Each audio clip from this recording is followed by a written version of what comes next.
తెలంగాణలో సగభాగమున్న పేద ప్రజలు, తెలంగాణ సమాజ నిర్మాతలు మరి బీసీలకు అన్ని విభాగాల్లో జనాభా నిష్పత్తి ప్రకారం వాటా రావాలని మరి ఈరోజు చైతన్యానికి ప్రతీకైన, విప్లవానికి ప్రతీకైన కల్వకుర్తి గడ్డ మీద మరి సభ పెట్టి సభాధ్యక్షత వహిస్తున్న సోదరులు మరి కొమ్ము శ్రీనివాస యాదవ్ గారికి, అదే విధంగా నాతో పాటు బీసీల ఈ మహా పోరాటానికి, ఈ మహా సంగ్రామానికి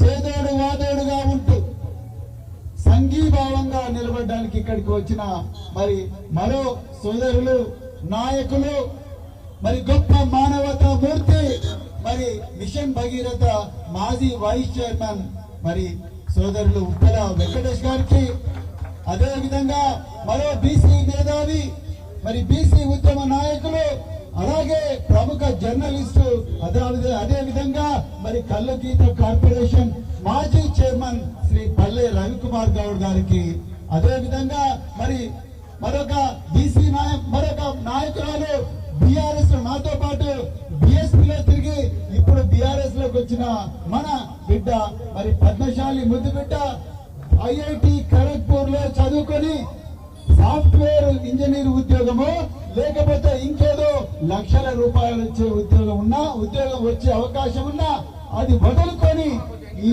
దేశంలో బహుజనులకు న్యాయం జరగాలని నడుస్తున్న దాసరి ఉష గారికి, అదే విధంగా మరి ఇంతకుముందే మాట్లాడిపోయిన తీన్మార్ మల్లన్న గారికి, మరి ప్రొఫెసర్ ప్రభంజన్ యాదవ్ గారికి, మరెందరో మహానాయకులు ఈ రోజు ఇక్కడ మాట్లాడడం జరిగింది. వాళ్ళందరికీ ధన్యవాదాలు తెలుపుతూ మరి ఈ రోజు సభలో ముఖ్య అతిథులు ఎవరు ముఖ్య అతిథులు? మీరే. మీ అందరికీ పాదాభివందనాలు చేస్తూ మరి ఈ రోజు ఆకలి అవుతుంది అందరు కూడా. మా ఎదురుగా నిలబడ్డ వాళ్ళు ఎవరు కూడా అన్నం తినలేదు. ఆకలి అయితే మరి అన్నం తినాల్సి ఉన్నా అన్నం తినకుండా ఈ రోజు మరి బీసీ ఉద్యమం కోసం, బీసీలకు దక్కాల్సిన వాటా గురించి ఈ రోజు మాతో నిలబడడానికి వచ్చిన మీ అందరికి కూడా మరొకసారి ధన్యవాదాలు తెలుపుతూ, అమలారా అక్కలారా, ఇది ఏదో సభ కాదు. ఒక 2-3 ఉదాహరణలు చెప్పి నేను ముగిస్తాను, ఎందుకంటే మీ అందరికి కూడా మళ్ళీ ఊర్లలో పోవాలి. ఇది ఎర్ర బుగ్గలో ఉన్న కార్ల కోసమో, ఏసీ రూముల కోసమో, లేకపోతే దూది పరుపుల కోసమో, రోజు చికెన్లు మటన్ తినడం కోసమో చేస్తున్న పోరాటం కాదు. దయచేసి గుర్తుపెట్టుకోండి. పెద్ద పెద్ద కార్ల కోసమో, లేకపోతే ఇంకా దేనికోసమో, బంగారం కోసమో, వజ్రాల కోసం చేస్తున్న పోరాటం కాదు. ఇది మన బిడ్డల భవిష్యత్తు కోసం చేస్తున్న పోరాటం. మన బిడ్డల భవిష్యత్తు బాగుండాలని పడుతున్న ఆరాటం. నేను ఒక 2-3 ఉదాహరణలు చెప్తా. ఇంతకుముందు మనం ఇక్కడ కూర్చుంటేనే ఒక డోలు కొట్టుకుంటా చెల్లెలు షాపుకు తిరిగి అడుక్కుంటున్నది. ఆమె ఏ సామాజిక వర్గానికి చెందిన వాళ్ళు? పెద్దమ్మల వాళ్ళు బీసీ ఎలా ఉన్నారు. నేను ఒకరోజు వాళ్ళ ఇళ్ళకి పోయినా, అమ్మ పోతే ఏడ్చినా కూడా ఇక బాధ తీరదు. అంత ఘోరమైన బాధ. కట్టుకోవడానికి చీర కూడా చెల్లెలకు సరిగా లేదు. ఎక్కడ తెచ్చుకున్నావు బిడ్డ ఈ బట్టలు అంటే అడుక్కున్న సారు అని చెప్తున్నారు. వాళ్ళ భర్తనేమో పెద్ద చెన్నకోళ్ళ తీసుకొని రోడ్ల మీద ఆయన కొట్టుకుంటూ పోతుంటాడు. భార్యనేమో డోలు కొట్టుకుంటా భర్తెంబడి పోతుంది. పిల్లలు తల్లెంబడి నడుచుకుంటూ పోతారు. పిల్లలకు సౌరం చేసే పరిస్థితి కూడా లేదు. వాళ్ళు ఏ సామాజిక వర్గానికి చెందిన వాళ్ళు? బీసీ సామాజిక వర్గానికి చెందిన వాళ్ళు. ఒకసారి ఆలోచించండి. నేను మునుగోడులో గంగిరెద్దుల వాళ్ళ ఇళ్లకు పోయినా, గట్టిగా వానొస్తే కూలిపోయే గుడిసెలు.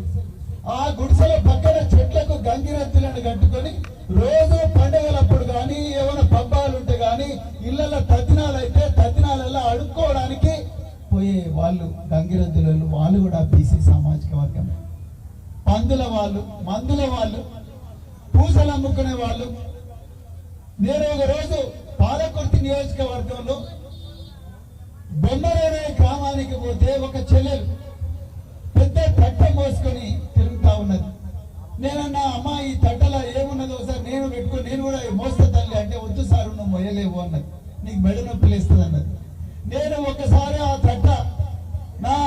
మీద పెట్టుకొని ఏముంటాయి, అందులో అద్దాలు ఉంటాయి, గిన్నెలు ఉంటాయి, ఇంకా రకరకాల సామాన్లు ఊర్లలో కాలి నడక మీద రబ్బర్ చెప్పులు వేసుకొని తిరుగుతూ అమ్ముకుంటూ పోతా ఉంటారు. పూసల వాళ్ళు, మందుల వాళ్ళు, వాళ్ళందరూ నేను అన్న అమ్మ ఎట్లా పోతారు అంటే, సార్ బస్సులలో పోతాం, ఆటోలలో పోతాం, ఊర్లలో మాత్రం నడుచుకుంటూ పోతాం.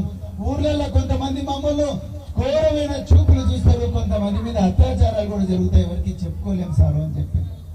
వాళ్ళు కూడా బీసీలే. మీరు ఒకసారి ఆలోచించండి, వాళ్ళు కూడా బీసీలే. స్వతంత్రం వచ్చి 75 సంవత్సరాలైంది. దానికన్నా ముందు కూడా 100 సంవత్సరాలు ఇదే